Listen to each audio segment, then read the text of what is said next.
Today we're going to talk to a few Euroculture students about what home means to them.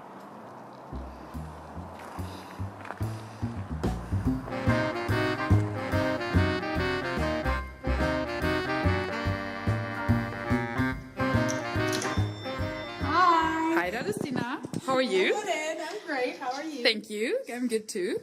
Welcome to my home. Thank you. Where are we here? Can you tell us? This is Kantusgatan in Uppsala. It's a nice apartment and I have 2 cats. You will see in a bit.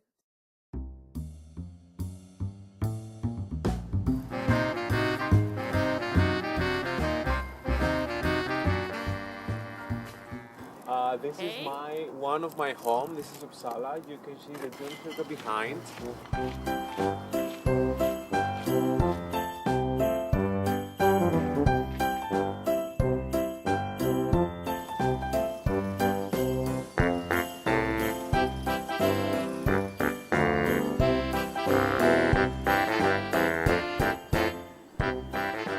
Uppsala, close to Stockholm. Okay, and where are you from? I am from Groningen. Well, it's not on the map. It's too small, but it's above Amsterdam. You're from Finland.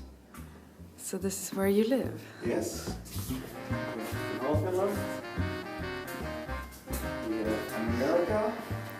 Wow, how many people live here? I'm not sure actually. There's 4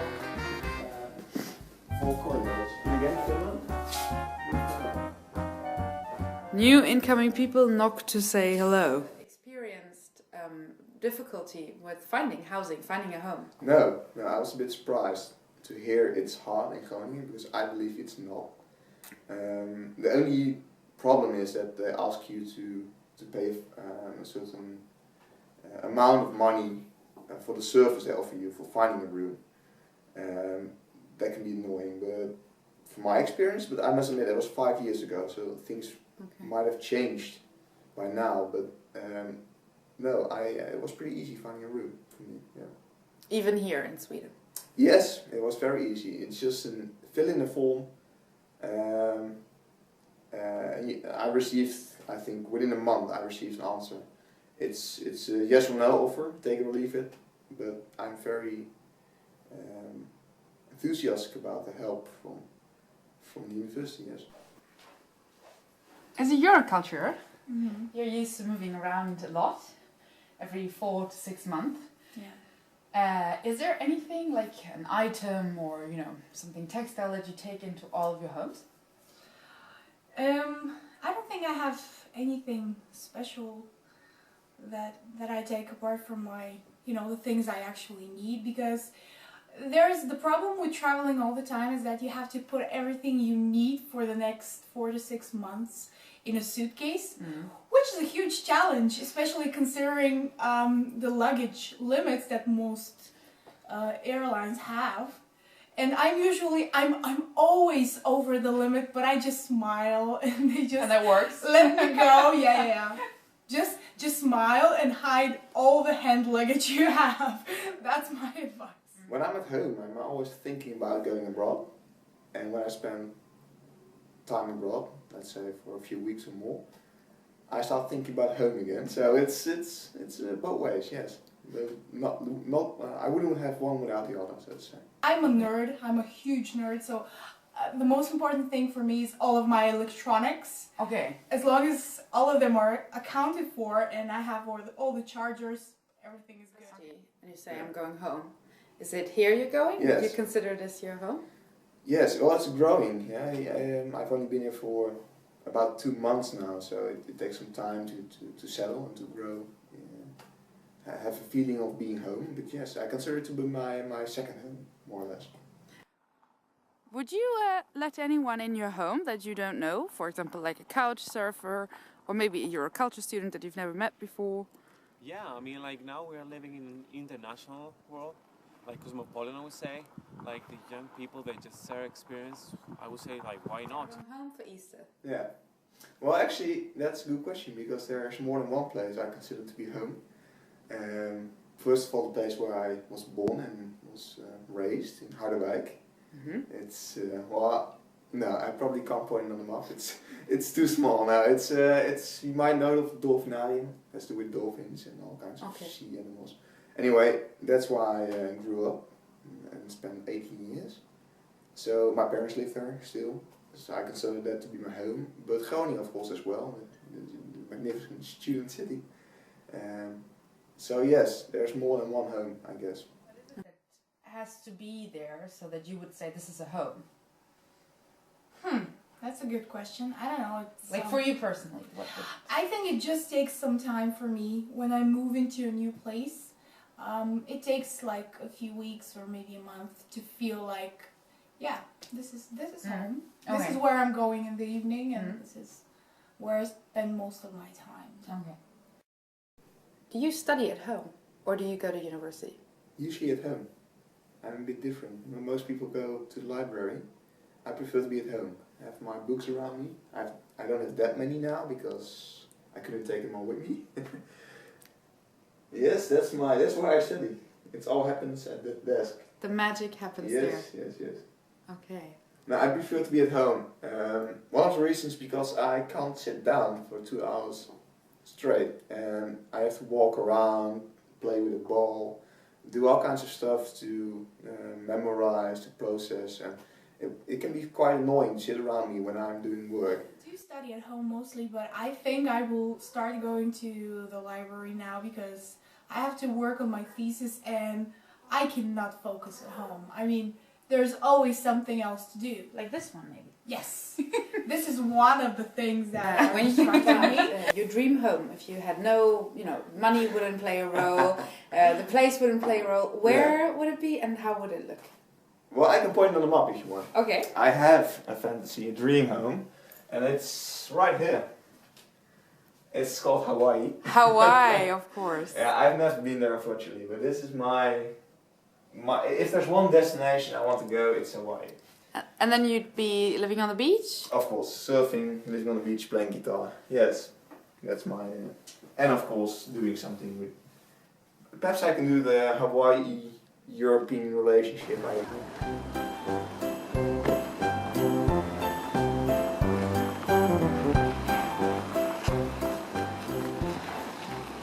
Like on top of the hill, like next to the sea. So I will have like a big window watching the sea and like a small bench where I can sit, a fireplace, and I don't want to be big or something small. So where I can go and isolate myself and be with my family outside the cities and many people and I think a place that when you see it, you think it's like a warm, nurturing environment with lots of cats. With lots of cats? And I don't know, it's a nice place. Okay, it's a nice so like place with cozy IKEA furniture. What would you say the style in your home is? Like classic, modern, romantic? I think like I have specific places in my home. Like I have like romantic places with candles that I feel more relaxed to. I have a side where it's more modern, and also I have like a bit like side where it's kind of like more student life, where I have my books. So it's kind of like a combination. It's not one single style. Say that people can be a home. Like if there's this and this and this person, that's home. Yes, because there are certain people that when you're around them, you just feel safe and comfortable, and it doesn't matter where you are. You feel home. Who would that be for you? Is it family or more friends or?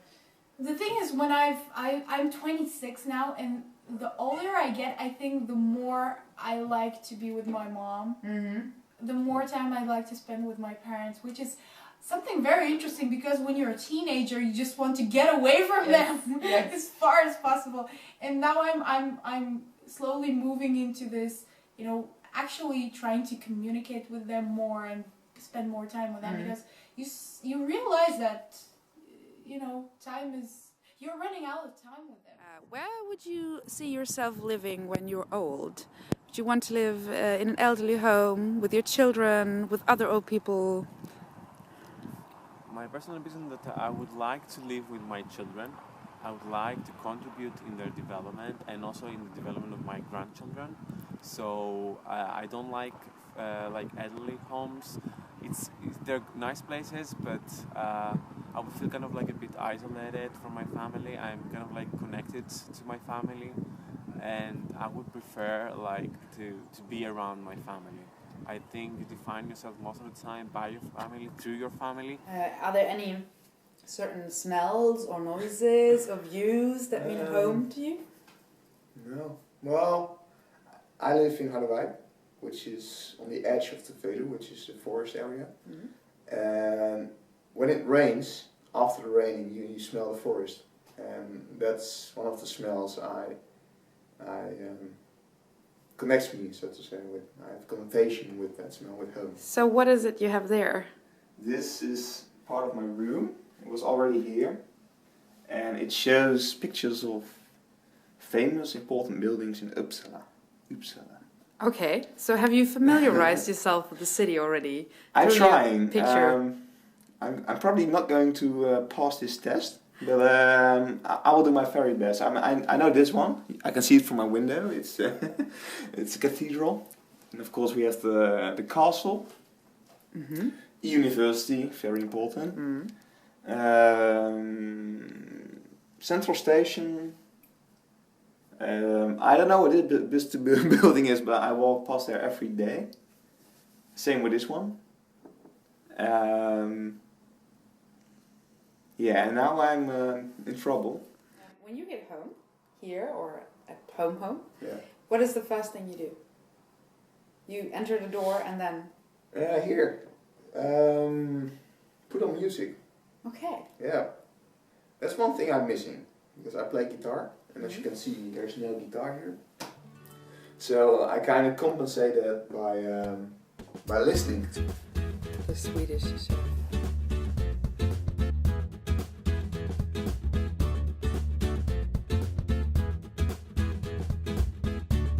So I can just sit down here with the sunshine. It's lovely, and you see the cathedral. I can see the cathedral. Yes, I consider myself to be very lucky with it. Home is like those blue, like green buses, because they're Uppsala. They're not using gas. They're using biogas, so you can feel every time when you're taking the bus, like the smell of it. So I mean, you see people inside. It's like the bus is kind of like an intercultural communication place where you can see many people communicate in a way, but at the same time you have to do like specific stuff in order to have the access. And I mean, like, it's like society. Life is like a bus. Some people like get off and some people get on. I would say the people, friends, family, people I grew up with, familiar places, these kinds of things. Yes, that's what. I guess ultimately home is where you come from.